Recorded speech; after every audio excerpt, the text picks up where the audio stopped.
Muita gente entra na psicanálise achando que para se tornar um psicanalista basta ler todos os livros sobre o tema que estão na estante. Mas a verdade é que a teoria sozinha não sustenta ninguém na poltrona de analista. Isso porque o que chamamos de formação não é um caminho solitário entre páginas de livros e videoaulas. Ela depende de um equilíbrio sensível entre o estudo teórico, a supervisão e a nossa própria análise pessoal. Mas o que acontece quando um desses pés falta? Será que a estrutura aguenta o peso da clínica? Pessoal, eu sou Luiz Fernando Caldeira, jornalista, estudante de psicanálise, e hoje no programa Divã da Estante vamos tirar a teoria da prateleira para analisar o que realmente sustenta um praticante, que é o famoso tripé psicanalítico. E para abrir esse discurso conosco, receba aqui no canal Estante do Inconsciente a psicanalista e coordenadora do grupo de estudos Abrindo o Discurso, Maria Cecília Isselhagel. Maria Cecília, muito bem-vinda aqui ao canal Estante do Inconsciente. É um prazer enorme falar com você. Seja muito bem recepcionada aqui por todos os nossos estudantes de psicanálise que estão acompanhando aqui o canal. Luiz, eu que agradeço, obrigada, boa noite. E eu acho assim, super interessante, achei muito legal a iniciativa da gente poder falar um pouquinho, né? Esse analista que não se forma sozinho no divã, ainda que por muitos momentos ele fique só, mas se a gente pensar principalmente na formação, não pode ser solitária, né? Porque até a dupla é analítica, que não tem autoanálise, né? Então a gente já pensa numa configuração, pelo menos duas pessoas. Com certeza, e isso a gente vai debater aqui já, né, no Estante do Inconsciente, no divã da Estante, né, que é o nosso programa aqui do canal Estante do Inconsciente. Mas, Maria Cecília, antes de eu iniciar aqui com você o nosso bate-papo, eu quero pedir para que todo mundo que está aqui nos assistindo, que se inscreva no canal Estante do Inconsciente, ative as notificações. Se gostarem dessa entrevista, e eu sei que vocês vão gostar, porque a Maria Cecília é incrível, deixe seu like no vídeo, compartilhe esse conteúdo com todas as pessoas que você conhece, que estudam ou pretendem estudar psicanálise. Deixe também seus comentários aqui sobre o que acharam da entrevista e sugiram temas aqui para que a gente possa trazer no canal para discutir aqui no Divã do Estante, tá ok? Mas vamos então agora começar o nosso bate-papo com a Maria Cecília. Mas antes, Maria Cecília, antes de a gente falar sobre o tripé psicanalítico, né, eu queria que você falasse um pouquinho sobre a sua trajetória profissional. A gente conversando aqui nos bastidores, a gente descobriu, né, que nós somos colegas de profissão. Você é formada em jornalismo, eu também, né? Você já atuou na área de jornalismo. Atuamos numa área muito específica, que é a área de concursos públicos. Quem me conhece sabe que eu atuo com concursos públicos há mais de 25 anos, né? E você começou nessa área. Eu queria que você falasse um pouquinho da sua formação. Antes de você estudar psicanálise, você já fazia terapia também? Em quanto tempo que você se autorizou, digamos assim, né, a clinicar e que você percebeu que já estava apta para isso? Então, a minha história com a análise, pessoal, com a psicanálise especificamente, ela vem muito lá de trás. Porque desde os 13 ou 14 anos, eu tinha doença, o que a gente vai chamar de doenças psicossomáticas, né? Que é quando o médico olha para você e fala, olha, seria interessante se levassem essa adolescente aqui para fazer uma terapia, né? E ali eu não comecei com a psicanálise, passei até pela hipnose, mas eu não me identifiquei muito, ok. Na faculdade de jornalismo, que você já falou um pouquinho, eu fiz aqui no Rio Faixa, Alonso, que tem uma grade... Então descobrimos outra coisa em comum. Eu também sou formado pela faixa. No Flamengo, pois é. E aí, ali eu tive uma grade muito interessante, que eu tive psicologia social, mas primeiro eu conheci a psicanálise. Funcionamento ali do inconsciente freudiano, id, ego, superego. De cara, eu caí lendo o MD Magno. E aí eu achei super interessante. Ah, então tem um id, tem um ego e tem um superego que está aqui regulando a gente. Ali foi meu primeiro contato, fui lendo ali, fui me interessando pela psicanálise especificamente. Depois eu passei no concurso, fui para o UFRJ, fui ali para um pouco de assessoria de imprensa, na academia do concurso, em partidos políticos também, mas eu tinha muita vontade, porque acontece? Muitas pessoas leem psicanálise, muitos são analisantes, como a gente chama, que são os pacientes de psicanálise, e em algum momento pensam, e se eu me tornasse um psicanalista, né? E como é que seria esse ofício? E a primeira surpresa que a gente tem é, não precisa ser formado em psicologia, você pode vir de uma outra formação. E aí agora eu vou dar uma opinião pessoal, eu acho até interessante, quando essa pessoa vem da linguística, da literatura, da filosofia, a gente tem vários colegas, porque o inconsciente é pensado por lá há muito tempo antes de Freud, de comunicação também, Muita gente de pedagogia, comunicação, de jornalismo. tem muita gente com áreas diversas. Eu acho que isso que é o bonito da psicanálise. Na França, também você pode vir com uma formação distinta da psicologia e da medicina. Alguns países ainda não. Mas eu acho bonita essa construção que a gente tem aqui. E aí foi assim que eu cheguei na psicanálise e, mais precisamente, aqui nesse músico daqui atrás, que é a psicanálise lacaniana, né? Que conversa muito com a linguística. Conversa muito com a linguagem que o jornalista está mais acostumado, né? Mas você, assim, se formou... Quando é que você estudou psicanálise durante quanto tempo? E em que momento ali da sua carreira, né, assim, do seu estudo, melhor dizendo, você entendeu, caramba, eu acho que eu já tenho a formação necessária para começar a atender? Porque eu acho que isso aí é algo que toda pessoa que faz a formação, né, fica ali, caramba, será que eu estou apto para isso? Eu posso falar por mim. Eu estou fazendo um curso de formação, fiz a parte teórica, fiz a análise didática, eu tinha que atender agora duas pessoas. Eu estou adiando isso por motivos profissionais, né? Mas também porque eu acho que eu não tenho o conteúdo necessário, né, para fazer esse atendimento. Sem falar que ainda me falta a questão da análise pessoal. Então, assim, eu estou tentando fazer as coisas muito certinhas. Mas em que momento que você consegue identificar eu estou pronto? E quando é que isso aconteceu com você? Pergunta muito cara, né? Porque esse eu estou pronto, essa sensação de completude de que agora eu posso, é muito difícil, provavelmente ela nunca chegue. Mas o que eu falo, a gente tem... Hoje eu estou muito na transmissão, né? A transmissão para a gente da psicanálise tem a ver com isso de falar, de ensinar, né? Ainda que seja um pouco diferente dentro da psicanálise, porque é mais horizontal. Mas eu acho que uma formação, primeiro ponto, é que ok, ela é livre, mas que não seja rápida. Primeiro ponto, né? Livre, como é que é isso de formação livre? Achei uma loucura quando eu soube. Ou seja, você pode fazer uma pós-graduação, você pode fazer um curso livre em um instituto, e ainda eu posso ter uma formação que hoje eu não indico tanto autogerida, ou seja, eu vou lendo e vou adquirindo cursos. Por quê? Porque estar em uma escola, estar em um corpo, estar em algum lugar é importante para essa formação. É importante, porque senão isso fica muito solto. E aí tem uma frase lacaniana que é muito interessante, que o analisa se autoriza de si mesmo, em meio aos seus pares. Aí que tá. Eu me autorizo de mim mesma, mas não é sozinha aqui assistindo vídeo no YouTube e vou me autorizar. Não é assim. Em meio à comunidade, a psicanálise ela tem uma particularidade de já ser pensada em corpos, em escolas, em cartéis. Cartéis são espaços de produção. Pessoas se unem, não tem um chefe ali, vão pesquisando e no final de um cartel pode sair um artigo, pode ser uma produção, pode ser uma questão escrita, o que é bem legal depois de 1 ou 2 anos. Então, a gente já pensa na psicanálise numa construção em grupo. Até porque estudar psicanálise sozinho é quase que impossível. Então, a gente precisa dessas trocas, né? Nós não podemos ser apenas um analista que lê e assiste um vídeo e ok. A gente precisa se colocar também em debates, e ali vai sendo produzido um saber. Da mesma forma que na clínica, a gente tem um analisante e um analista que vão produzir um saber juntos, porque o analista não dá resposta. Nesses grupos também, o saber é produzido em conjunto. Não sei se eu respondi essa pergunta, mas a minha orientação seria, ok, a formação é livre, porém que não seja rápida. Porque senão a gente tem muitos casos aí, infelizmente, né, não bem-sucedidos, vou falar assim. Com certeza.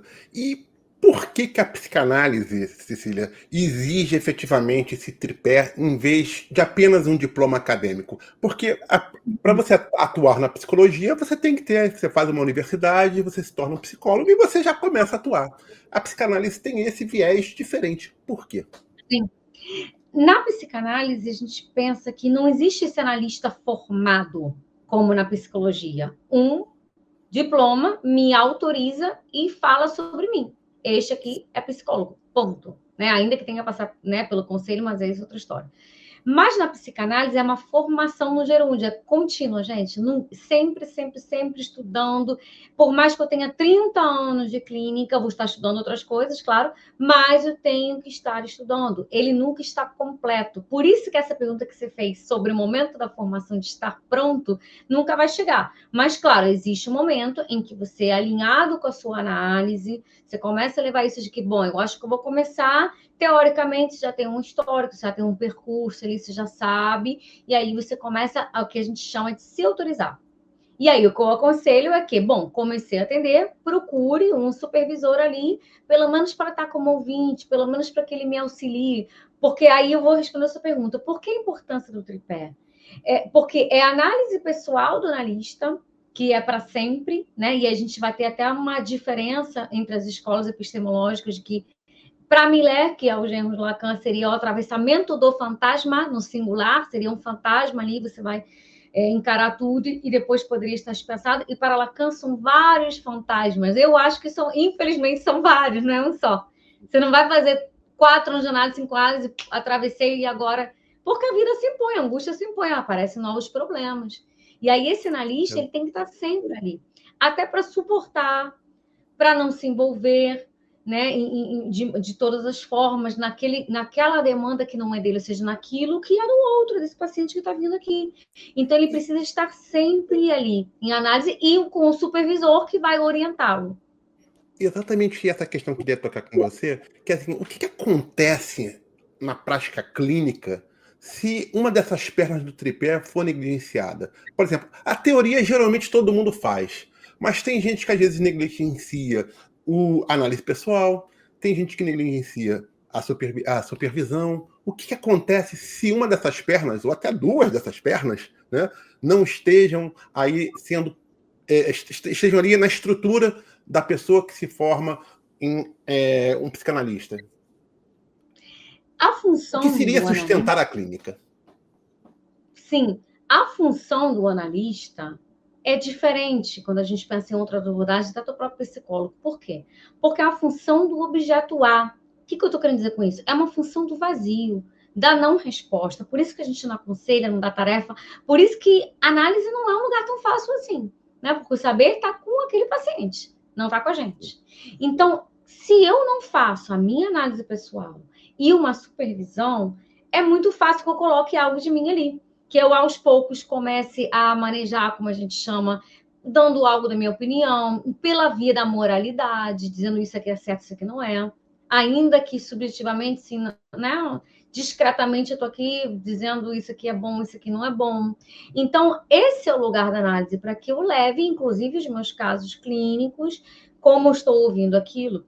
E o supervisor, ele vai ouvir o que a gente chama ou seja, do simbólico, sem o calor da emoção, que seria o imaginário. Ele ouve de fora, ele percebe o que está sendo feito aqui. É aquele olhar de fora, de uma forma fria, ele vai analisar e ele vai trazer várias pontuações que indiquem o que pode ser feito aqui, né? Tem um caso que está um pouquinho emperrado, por que você não faz isso? Então, esse olhar de fora, ele é necessário, assim como essa análise pessoal, para sempre. Então, se você não está ali com o tripé, o que acontece com os jovens analistas às vezes? A pessoa se autoriza, mas aí a grana está curta, o tempo está... E aí eu não vou fazendo supervisão nem análise pessoal. Ao longo do tempo, eu percebo que os meus analisantes não estão prosseguindo, né? Ou que há questões que parecem que estão entruncadas, vamos dizer assim.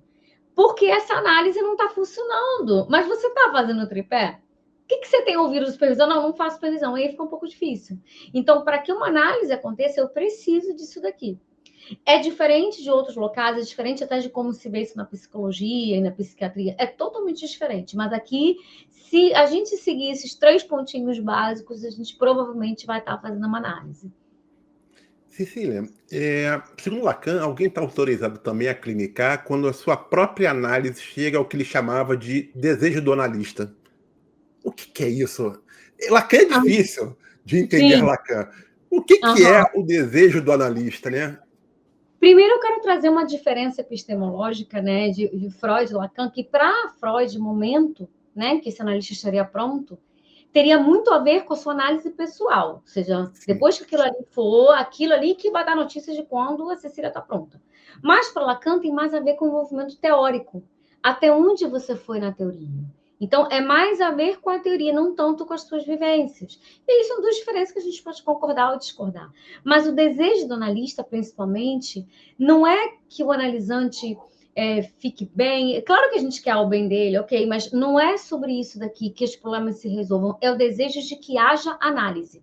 E essa é meio que a mola propulsora para o negócio acontecer. Porque quando o analista ele não sabe, ele precisa perguntar, a gente vai girando aquilo ali. Eu não sei nada do analista. As concepções da Cecília não podem entrar na clínica. Então, por exemplo, se ele me diz que ele quer largar tudo e seguir uma carreira esportiva, o que eu acho não interessa. Eu vou perguntar para ele, sim, me fala mais sobre isso. O que é uma carreira esportiva para você? A gente trabalha com o que é para o sujeito. Ainda que a Cecília pense em futebol, eu tenho que saber dele. Então, esse é o desejo de que haja análise. E é esse querer do analista que faz com que ele não saiba. Porque a partir do momento em que o analista sabe e deixa de perguntar, acabou a análise, acabou o desejo. É algo investigativo, né? O Freud falava que era investigativo. Eu preciso estar aqui o tempo inteiro me esforçando, estudando esse caso fora, recorrendo à teoria em casos de dúvidas. Aí que está o desejo do analista. E aí, claro, cabe ao analista saber se ele tem desejo naquela escuta ou não.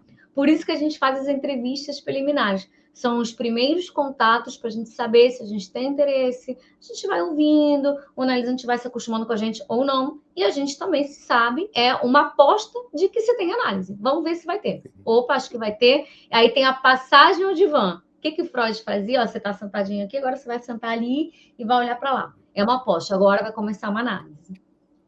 Perfeito.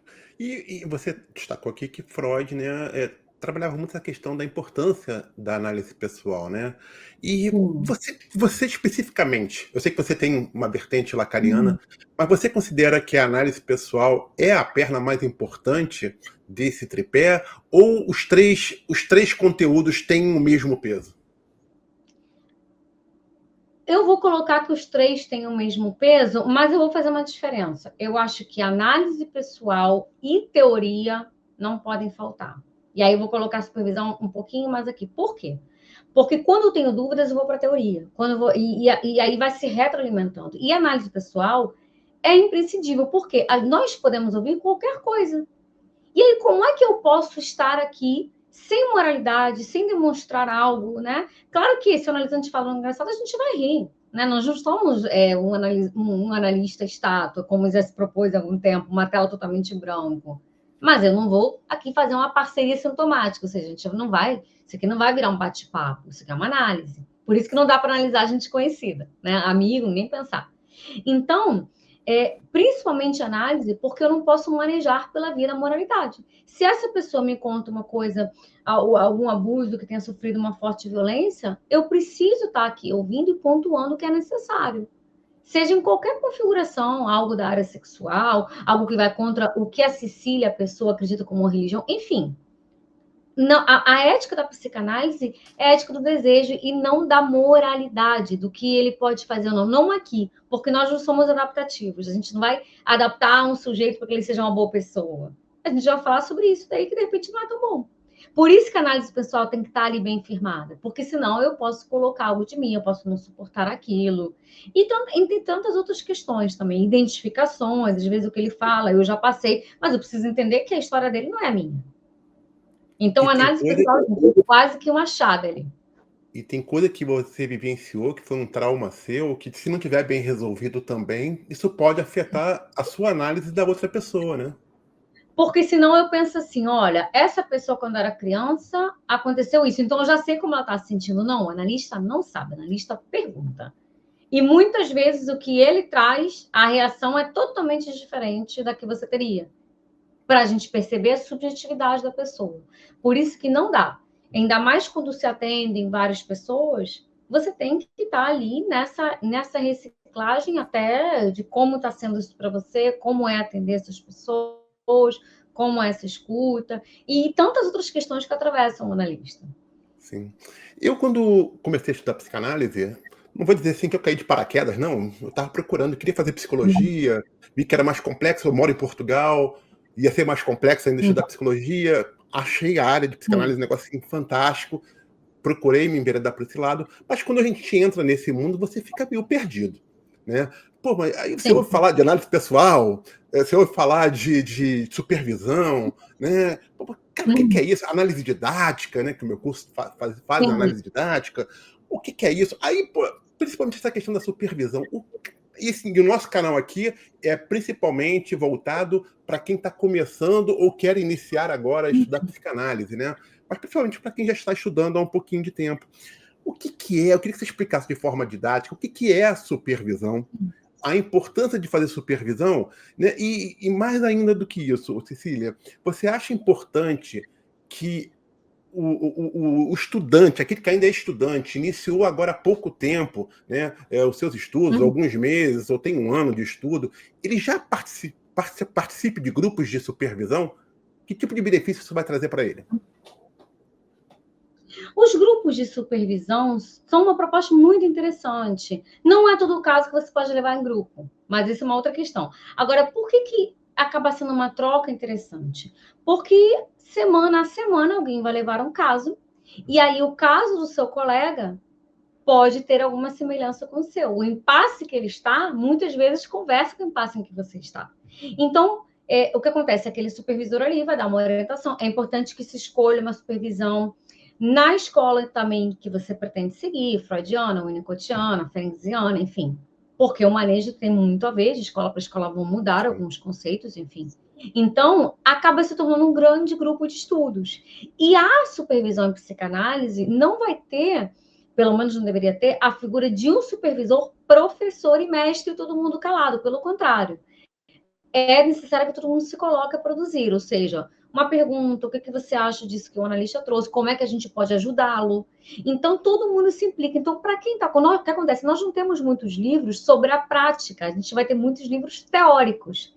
Então, uma excelente forma de se ouvir como é isso na prática é através desses grupos. O que eu sugiro é que não sejam grupos muito grandes. Por quê? Porque a confidência dos dados do seu paciente está ali. Sim. E grupos muito grandes, que aí tem uma loucura aqui no Brasil de 30, 40 pessoas dando um pitaco, porque não é a supervisão, eu acho que fica muito bagunçado. E não é um espetáculo, uma amostra de um caso. E esse caso, ele vem com as devidas edições, né? Por exemplo, aos meus supervisionandos eu explico. Não dê nomes, não dê muitas características. A gente quer prestar atenção na articulação, de como ele está colocando as coisas, não dos detalhes pessoais da vida dele, pessoal, porque foi interessante para o caso. Então, grupos pequenos acho que funcionam muito bem. Agora, há o caso de se levar uma supervisão individual. Quando, Cecília? Quando tem uma particularidade, às vezes, que o analista não quer compartilhar com os colegas. Se a gente, de repente, estiver falando de uma transferência erótica, quem aqui é estudioso está entendendo, ou, às vezes, quando se atendem a analistas, também não é legal que você leve num grupo. Porque aqui, como o analista ele precisa fazer análise com alguém, o seu analista está levando o seu caso para um Sim. grupo ou para o individual. Então, se você desconfia que seu analisante, que é analista, está por estes grupos, não leve. Tem contato com essas pessoas, não leve. Porque eu conheço casos de pessoas que reconheceram quem estava sendo falado ali. Olha, Então, é importante que a gente tenha essa confidência sobre aquele que nos confia, né, ali e que está na nossa clínica. então assim, para deixar bem claro, Cecília, para quem ainda não sabe muito bem o que é psicanálise, né? O que quer entrar nessa área, mas ainda não conhece muito bem, ou então está iniciando os estudos, a supervisão é um espaço onde o psicanalista iniciante traz para um psicanalista mais experiente, né, o seu caso clínico para ser discutido, correto? Sim, sim. E aí tem um ponto: não é necessário que ele seja a pessoa mais experiente, assim, né? Ou seja, o cara, não precisa. Mas que esse analista tenha, sim, um pouco mais de experiência que você tem. Ok. Lógico. E também isso é para o resto da vida. A supervisão é para o resto da vida. Então, esse analista que te atende, ele sempre tem que estar levando de tempos. E, Cecília, quando levar? De tempos em tempos, ele vai levar o seu caso para que ele tenha ali uma condução e para que Lacan chamava de reuniões de controle. Olha que interessante, né? Então, um controle sobre o que está sendo feito. Então, há uma segurança também que você não está sendo atendido sozinho. Provavelmente tem um supervisor. Sim. Então, eu acho que isso é um ponto bem legal. E Cecília, assim, parece, né, pelo menos a visão que eu tenho, é de que muitos iniciantes têm receio, às vezes, da supervisão por medo de serem julgados, né? Talvez principalmente ali quando está em grupo, não sei, né? Como é que você define esse espaço de troca sobre a clínica? Não tem que ter esse receio, tem que chegar ali e expor aquilo que você realmente está vivenciando ali naquela sua análise com seu analisando. E às vezes aquela transferência pode não estar funcionando também muito bem, né? E aí, não dá para ficar com esse receio de ser julgado. Daí a importância também, né, Cecília, de uma boa análise pessoal, né? Porque quem tá bem, quem tem uma boa análise pessoal, sabe que o espaço não é de julgamento, né? E não tá nem aí para o julgamento. Aí, infelizmente, você não está trazendo uma mentira, porque o que acontece? Existem espaços OX, assim como existem analistas OX, né? Existem supervisores que são OX, né? Então, a intenção não é dar uma aulinha para o analista. Se você está no espaço assim, não fique. A intenção é uma orientação, mas a primazia da escuta está com o analista, ele que está ali no contato. Eu vou dar ali como supervisora uma orientação e vou perguntar o que você acha. Você concorda comigo? Faz sentido para você? Porque ele está ouvindo. Eu estou ouvindo um recorte do caso, uma leitura que ele me traz. Mas a primazia ali é dele. Por isso que a gente fala, fez sentido? Quando esse caso volta, e aí? Funcionou? Não funcionou? Então, assim, procure um ambiente onde você tenha essa liberdade, porque eu preciso dar detalhes, né? E aí eu não posso também me sentir julgada. Então, por isso que eu aposto ainda em espaços pequenos.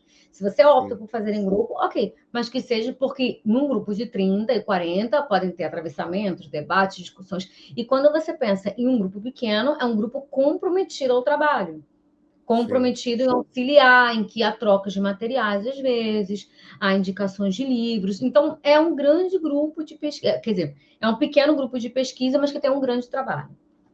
Perfeito. Vamos falar de uma outra questão, Cecília, que você já tocou nisso logo no início, né? Que a psicanálise não se faz sozinha, correto? Qual é a diferença de ler Freud, né, Lacan e outros grandes psicanalistas, né, grandes autores, você ler isoladamente sozinho e estudar em grupo? Afinal, você tem um grupo, né, que é chamado Abrindo Discurso e que tem essa proposta, né, de estudar psicanálise em grupo. Qual a importância disso para a psicanálise? E vou até mais... Primeiro isso, a outra pergunta eu faço na sequência.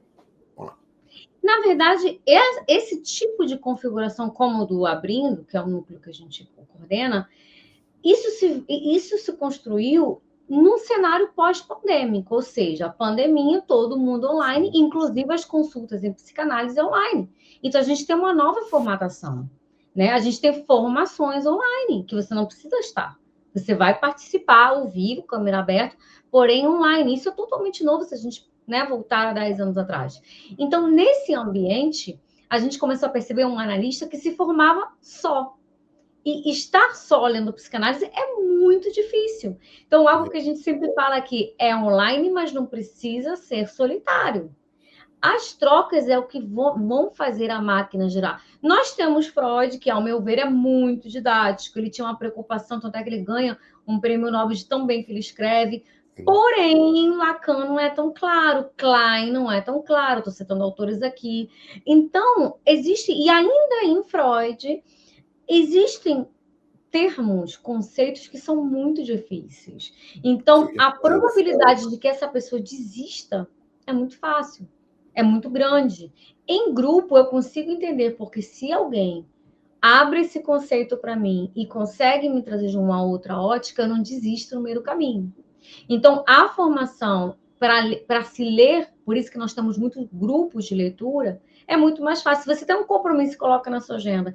E aí eu vou trazer algo, né, que eu acho que o analista ele precisa colocar esses compromissos na agenda, né? Isso é um horário. Da mesma forma como o professor tem um horário de elaborar, ele tem horas extra-aula para trabalhar as suas aulas, o jornalista também precisa. Ele coloca sexta-feira, 10 da manhã. E aí, na sexta das manhã, ele está com aquele grupo lendo determinado título que faz sentido para ele. Então, essa construção de debates, ela é muito rica. E eu acho que a formação, ela atravessa também estar. Até para uma forma de se fazer contatos. Que online eu vou conhecer quem? Ninguém, né? Mas com pessoas, a gente se indica, a gente faz grupos de pesquisa, a gente pensa em escrever um artigo com pessoas. Sim. E você falou que Freud é bastante didático, mas não é fácil de ler Freud também assim, né? Há alguns Exato. textos ali que talvez um pouco mais fáceis, talvez o Mal-Estar na Civilização, que inclusive eu estou lendo. Mas Sim. há textos dele que são realmente muito complexos, né? Eu participei do grupo do narcisismo. Eu acho que, isoladamente, você nunca vai conseguir entender Freud se não tiver ali alguém, né, com um pouco mais de experiência e conhecimento, né, em Freud, para te explicar muita coisa que está ali. Concordo com você. E tem um livro especificamente, que é o Fundamentos da Clínica, que é um rosinha da editora Autêntica. Esse tem textos ótimos, que aí sim a gente tem um Freud mais didático, mais fácil de compreender, né? E aí, agora, tem uma boa notícia. Na internet, você tem muitos espaços de troca e compartilhamento que são confiáveis, né? A ideia justamente do núcleo é que a gente tenha essa transmissão com muitas pessoas. Então, ali também você vai sabendo o que ler primeiro. E a gente já sabe quais são os títulos difíceis, por exemplo, né? Sim. Então, saber como caminhar, eu acho que é muito importante. E é isso que as outras pessoas nos dão com a sua experiência, vamos dizer assim. Cecília, eu relutei um pouquinho, eu recebi o convite para entrar no grupo tá lá, muitos meses atrás, e eu demorei um pouco porque eu ficava com medo. Caramba, mas esse pessoal já está estudando, já está lendo há tanto tempo, já sabe de Freud, eu nem peguei ainda um livro de Freud para ler. Cara, como é. E aí que a pessoa se sente sem confiança de entrar, porque acha que o grupo, você está ali, é só gente ali com grande conhecimento, né? E eu queria que você exatamente falasse sobre isso, a importância de participar desses grupos, mesmo sem ter um grande conhecimento ainda em psicanálise, né? Nesse processo aí de construção da sua formação como psicanalista. É importante, desde o início, já estar dentro desses grupos? Eu acredito que sim. Tem algo que é muito interessante, que é sobre suportar o não saber. O analista, ele suporta o não saber sobre o analisante. É investigativo. Ele está suportando isso, de que por que ele faz essa referência ao avô e por que ele traz esse significante, essa palavra? A gente não sabe. E é isso que move a análise, essa investigação, esse desejo. A gente suporta não saber. Por isso que a gente não tem como dar resposta, porque a gente não sabe. E dentro do saber analítico também, né? É uma posição que a gente chama de não toda. Não tem um saber categórico. Por isso que é diferente da filosofia, apesar de que a gente tenha muitos colegas vindos lá que são perfeitos, enfim. Mas não é um imperativo, não tem um saber fechado. Então, o saber está sempre aberto. A gente tem uma frase lá no núcleo que é assim: a diferença é que a gente está perdido há mais tempo do que quem está chegando agora. Então, é necessário começar a ouvir esses termos, começar a ouvir do que se trata e suportar o não saber, sabendo que ninguém ali sabe totalmente. E vez ou outra, vocês vão ver um impasse de alguém que sabe muito, mas não soube responder aquilo ali e vai falar: bom, vamos pensar isso aí. Vamos produzir pessoas que às vezes divergem porque não tem o saber fechado. Né? O próprio Freud escrevia uma nota, anos depois ele vinha falando: olha, isso aqui não é bem assim. Ele fazia uma nota de rodapé embaixo. Sim, sim. Se eu não Então, me engano, no texto dele, dos 3 ensaios da teoria da sexualidade, ele diversas vezes alterava ali nas novas versões do livro. O que mais a gente percebe isso é além do princípio do prazer, né? Quando a gente, num primeiro momento, Freud pensava: bom, o psiquismo procura coisas boas, coisas prazerosas. E depois ele vai lá na frente e fala: não, existe a pulsão de Questão de morte. morte. Às vezes a gente procura aquilo que não é bom, e sem saber por Sim, quê. Então, sim. ali tem uma grande girada, né, teórica. E ali no grupo, o Abrindo Discurso, você tem ali desde pessoas bastante experientes, como você, entre outros colegas que eu conheço, né? Mas também tem muito iniciante, não é isso, Muito. Maricília? Uhum. Por E isso que às existe uma vezes a gente... paciência muito grande de vocês com os iniciantes. Isso que é muito legal. Eu acho que ali a gente tem um pouquinho, e a proposta é muito doida, até de você juntar pessoas muito diferentes, de diferentes escolas, de ir devagar, porque a gente precisa revisitar a base também. Então, quando tem alguém novo, a gente revisita a base, que vamos falar ali da basezinha de novo. Um movimento interessante que a gente tem percebido na psicanálise é quais são as áreas que conversam com a psicanálise. Não dá só para ler psicanálise, eu preciso ler política, questões sociais, questões que se apresentam como tantas. Então, eu preciso ler além. E ali pode ser que eu tenha alguém que está começando, ele não saca muito de Freud, mas essa questão social ele super entende. Então, em algum ponto ali, a pessoa vai se identificar com o que está sendo dito, seja nesse espaço ou seja em tantos outros que trabalham dessa forma. Sim. E o grupo, ele se reúne quantas vezes na semana? Quais são os dias? Quais são os horários? Hoje a gente tem quase todos os dias da semana, de segunda a sexta, a gente tem. Às vezes a gente faz uma roda de conversa e traz pessoas que estão se autorizando a escreverem psicanálise, que também é bem interessante. Quase todos os dias da semana a gente tem transmissões gratuitas, tem algumas propostas pagas, mas a realidade ali é que a maioria são núcleos em que a gente vai falar e vai construir livremente, de forma gratuita. E como é que vocês escolhem as obras que vão ser lidas, né, ali no grupo? Na quarta, a gente construiu uma curadoria psicanalítica no desejo de ler coisas diferentes, né? Então, a gente escolhe um capítulo, geralmente a gente convida alguém, escolhe um capítulo, a pessoa vem e escolhe, e ali a gente vai lendo, e no final essa pessoa vem trazendo um pouco daquele capítulo. Às vezes é o próprio autor do livro, às vezes é alguém que gosta muito daquela parte ali, sobre política, psicanálise lacaniana, sobre sexualidade, sobre vários temas que a gente vai escolhendo. A gente tem reuniões de Freud, tem psicanálise com crianças e adolescentes na segunda, tem o literanálise, que vai associar literatura e psicanálise. Então, a gente tem feito, e tem um psicanálise de quinta, que aí é um microfone aberto. Cada um fala de si, a gente faz silêncio e vem os temas que surgirem, enfim. Então, a gente está sempre pensando o que pode conversar com a psicanálise além da psicanálise. Perfeito. E como é que faz para fazer parte do grupo? Tem que entrar por um convite de WhatsApp, não é isso? Você depois pode me passar o convite para colocar aqui na descrição do vídeo, ou até mesmo no primeiro comentário para as pessoas poderem ingressar? Sim, claro. Também tem a página no Instagram, que tem a bio ali. Então, ótimo, perfeito. Pode dar o Instagram do Abrindo Discurso. É @Abrindo Discurso, não é isso? Isso, perfeito. Sem o artigo, né? Abrindo discurso. Abrindo Discurso, perfeito. Cecília, antes da gente fechar aqui esse nosso bate-papo, eu queria que você deixasse aqui um conselho para mim, que sou estudante de psicanálise, e para todos os estudantes de psicanálise que estão aqui assistindo a sua entrevista, né, e que estão tentando montar o seu próprio tripé hoje. Que mensagem você pode deixar para esse pessoal? Eu vou repetir o que eu falei: sustente o não saber, não tenha pressa, há um tempo de maturação, há um tempo para que os conceitos sejam compreendidos.